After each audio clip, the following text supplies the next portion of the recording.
Téhilim, chapitre 90. Prière de Moshe, homme d'Élohim. Adonai, tu as été pour nous un refuge de génération en génération. Avant que les montagnes soient nées et que tu aies formé la terre et le monde, d'éternité en éternité, tu es elle. Tu fais revenir l'homme à la poussière et tu dis : Fils des hommes, retournez, car 1000 ans sont à tes yeux comme le jour d'hier qui est passé et comme une veille de la nuit. Tu les emportes semblables à un sommeil qui, le matin, passe comme l'herbe.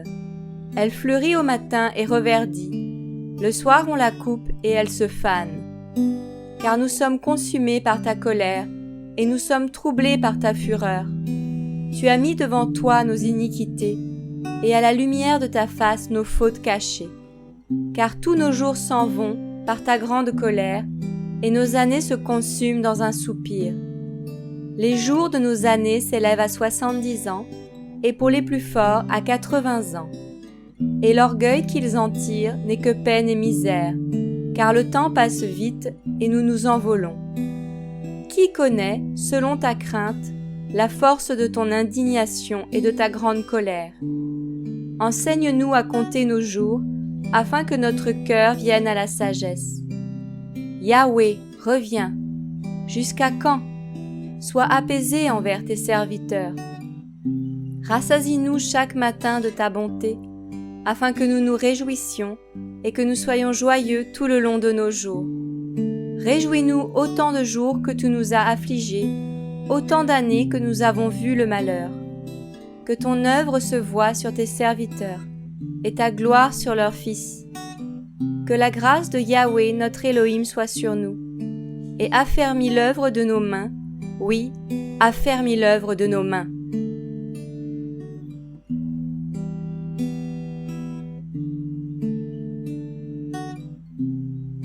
Téhilim, chapitre 91. Celui qui demeure sous la couverture d'Elion repose à l'ombre de Shaddai. Je dis à Yahweh, tu es ma retraite et ma forteresse, tu es mon Elohim en qui je me confie. Car il te délivrera du piège de l'oiseleur, de la peste et de la calamité. Il te couvrira de ses plumes, et tu trouveras un refuge sous ses ailes. Sa fidélité est un bouclier et une cuirasse. Tu ne craindras ni les terreurs de la nuit, ni la flèche qui vole le jour, ni la peste qui marche dans les ténèbres, ni la destruction qui dévaste en plein midi. Que 1000 tombent à ton côté et 10 000 à ta droite, elle n'approchera pas de toi. De tes yeux tu regarderas et tu verras la rétribution des méchants. Car tu es mon refuge, Yahweh. Tu fais des lions ta demeure. Aucun malheur ne s'approchera de toi. Aucun fléau n'approchera de ta tente. Car il ordonnera à ses anges de te garder dans toutes tes voies. Ils te porteront sur les mains, de peur que ton pied ne heurte contre une pierre. Tu marcheras sur le lion et sur le cobra, tu piétineras le lionceau et le dragon. Puisqu'il s'est attaché à moi, je le délivrerai, je le mettrai sur les hauteurs, parce qu'il connaît mon nom. Il m'invoquera et je l'exaucerai. Je serai avec lui dans la détresse, je le délivrerai et le glorifierai. Je le rassasierai de jour et je lui ferai voir mon salut.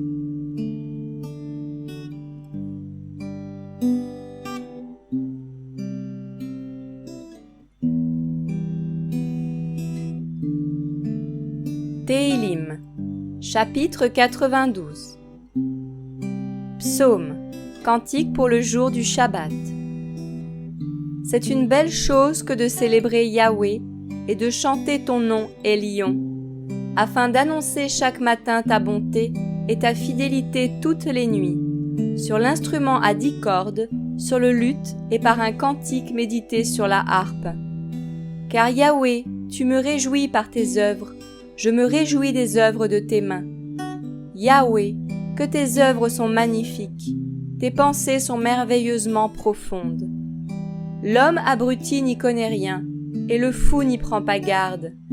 Les méchants poussent comme l'herbe, et tous ceux qui pratiquent la méchanceté fleurissent pour être exterminés éternellement. Mais toi, Yahweh, tu es élevé à toujours, car voici tes ennemis, Yahweh, car voici tes ennemis périssent. Tous ceux qui pratiquent la méchanceté sont dispersés. Mais tu élèves ma corne comme celle d'un taureau sauvage. Je suis mêlé à l'huile fraîche. Mes yeux se plaisent à regarder ceux qui m'épient, et mes oreilles à entendre les méchants qui s'élèvent contre moi. Le juste fleurit comme le palmier, il croît comme le cèdre du Liban. Étant plantés dans la maison de Yahweh, ils fleurissent dans les parvis de notre Elohim. Ils portent encore des fruits à l'âge des cheveux blancs, ils sont gras et verdoyants, afin d'annoncer que Yahweh est droit. C'est mon rocher, et il n'y a pas d'injustice en lui.